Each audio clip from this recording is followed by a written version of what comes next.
दोस्तों, स्वागत है आपका हमारे चैनल में। तो आज जो हम हैं शिव महापुराण के विश्वेश्वर संहिता के पहले, दूसरे और तीसरे अध्याय का पठन करेंगे। तो चलिए शुरुआत करते हैं। पहला अध्याय, पापनाशक साधनों के विषय में प्रश्न।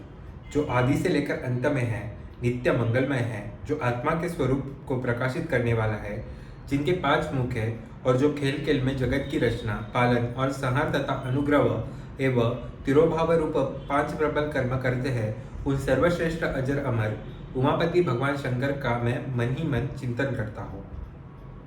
व्यास जी कहते हैं, धर्म का महान क्षेत्र जहाँ गंगा यमुना का संगम है, उस पुण्यमय प्रयाग जो ब्रह्मलोक का मार्ग है, वहाँ एक बार महातेजस्वी महाभाग महात्मा मुनियों ने विशाल यज्ञ का आयोजन किया। उस ज्ञान यज्ञ का समाचार सुनकर पौराणिक शिरोमणि व्यास जी के शिष्य सूत जी वहाँ मुनियों के दर्शन के लिए आए।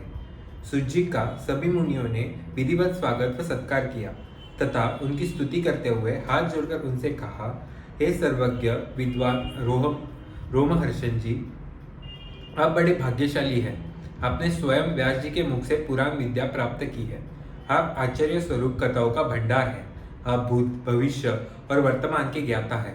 हमारा सौभाग्य है कि आपके दर्शन हुए। आपका यहाँ आना निरर्थक नहीं हो सकता। आप कल्याणकारी हैं। उत्तम बुद्धि वाले सूत जी, यदि आपका अनुग्रह हो तो गोपनीय होने पर भी आप शुभाशुभ तत्व का वर्णन करें, जिससे हमारी तृप्ति नहीं होती और उसे सुनने की हमारी इच्छा ऐसे ही रहती है। कृपा कर उस विषय का वर्णन करें। घोर कलयुग आने पर मनुष्य पुण्यकर्म से दूर होकर दुराचार में फंस जाएंगे, दूसरों की बुराई करेंगे, पराय स्त्रियों के प्रति आसक्त होंगे, हिंसा करेंगे, मूर्ख नास्तिक और पशु बुद्धि हो जाएंगे। सूत जी, कलयुग में वेद प्रतिपादित वर्ण आश्रम व्यवस्था नष्ट हो जाएगी। प्रत्येक वर्ण और आश्रम में रहने वाले अपने अपने धर्मों के आचरण का परित्याग कर विपरीत आचरण करने में सुख प्राप्त करेंगे। इस सामाजिक वर्ण संकरता से लोगों का पतन होगा, परिवार टूट जाएंगे, समाज बिखर जाएगा, प्राकृतिक आपदाओं से जगह जगह लोगों की मृत्यु होगी, धन का क्षय होगा, स्वार्थ और लोभ की प्रवृत्ति बढ़ जाएगी, ब्राह्मण लोभी हो जाएंगे और वेद बेचकर धन प्राप्त करेंगे, मत से मोहित होकर दूसरों को ठगेंगे, पूजा पाठ नहीं करेंगे और ब्रह्म ज्ञान से शून्य होंगे। क्षत्रिय अपने धर्म को त्याग कर कुसंगी, पापी और व्यभिचारी हो जाएंगे। शौर्य से रहित हो वे शूद्र जैसा व्यवहार करेंगे और काम के अधीन हो जाएंगे। वैश्य धर्म से विमुख हो संस्कार भ्रष्ट होकर कुमार्गी, धनुर्पार्जन परायण होकर नाप तौल में ध्यान लगाएंगे। शूद्र अपना धर्म छोड़कर अच्छी वेशभूषा से सुशोभित हो व्यर्थ घूमेंगे। वे कुटिल और ईर्ष्यालु होकर अपने धर्म के प्रतिकूल हो जाएंगे, कुकर्मी और वाद विवाद करने वाले होंगे। वे स्वयं को कुलीन मानकर सभी धर्मों और वर्णों में विवाह करेंगे। स्त्रियां सदाचार से विमुख हो जाएंगी। वे अपनी पति का अपमान करेंगी और सास ससुर से लड़ेंगी, मलिन भोजन करेंगी।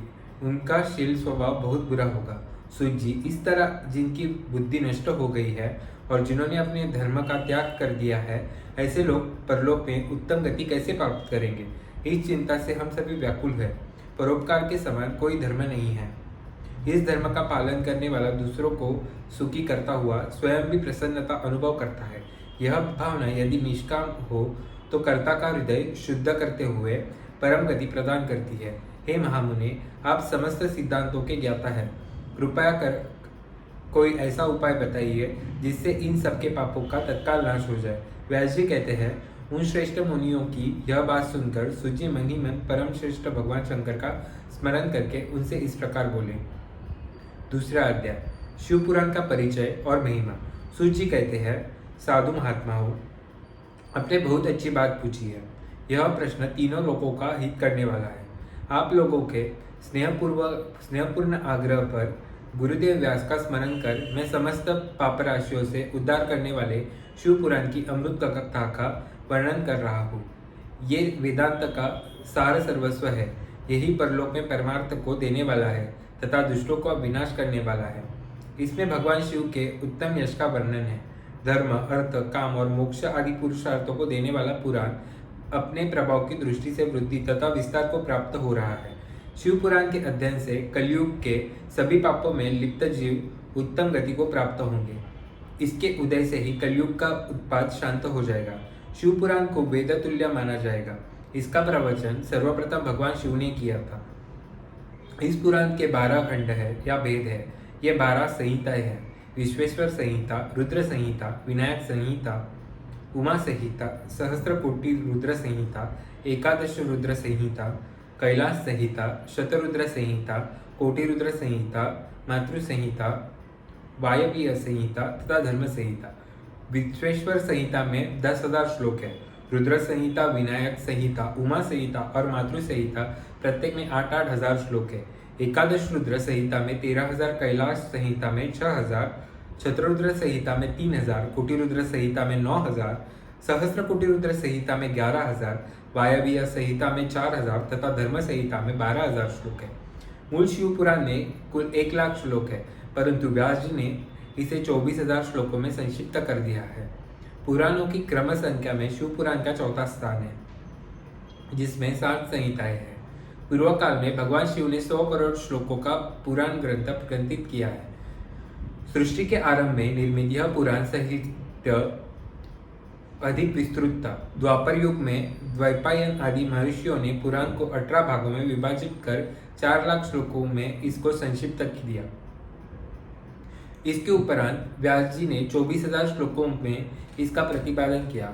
यह वेदतुल्य पुराण विश्वेश्वर रुद्र संहिता, शतरुद्र संहिता, कोटि रुद्र संहिता, उमा संहिता, कैलाश संहिता और वायवीय संहिता नामक 7 संहिताओं में विभाजित है।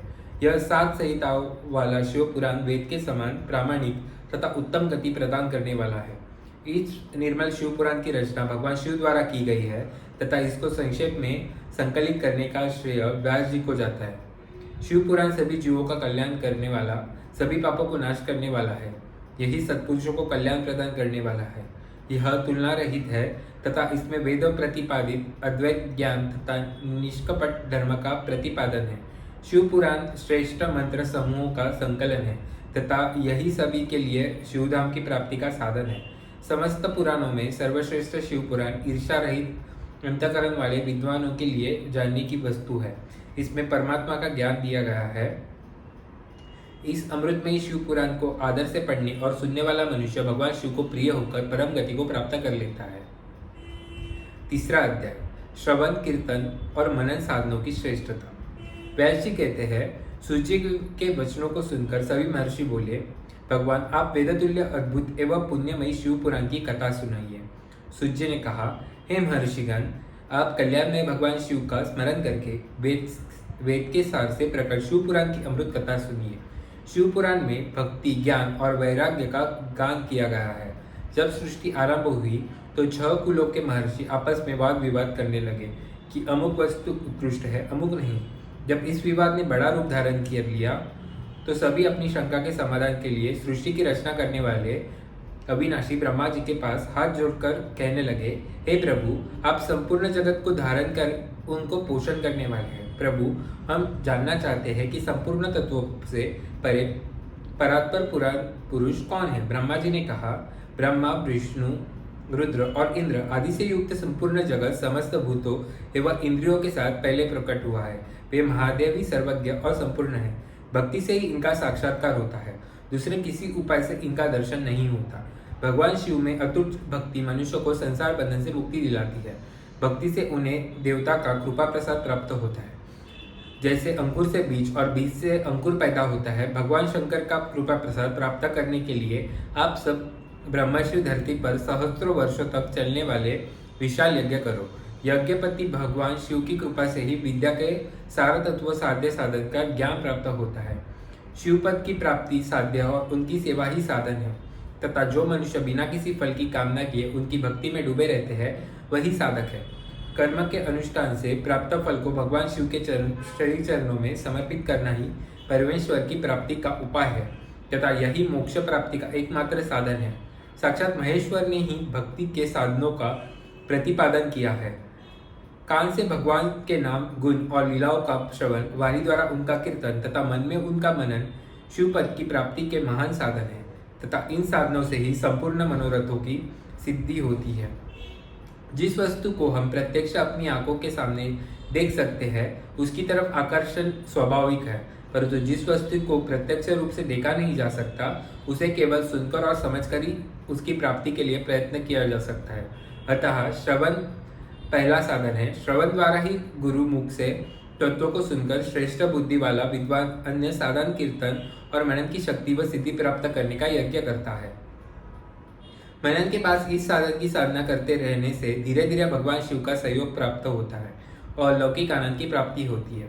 भगवान शिव की पूजा, उनके नामों का जाप तथा उनके रूप गुण विलास के हृदय में निरंतर चिंतन को ही मनन कहा जाता है। महेश्वर की कृपा दृष्टि से उपलब्ध इस साधन को ही प्रमुख साधन कहा जाता है। तो ये था विश्वेश्वर संहिता का पहला, दूसरा और तीसरा अध्याय। तो अब से मिलेंगे अगले अध्यायों में। तब तक हमारे चैनल को सब्सक्राइब कीजिए और हमारे वीडियोस को देखते रहिए। धन्यवाद।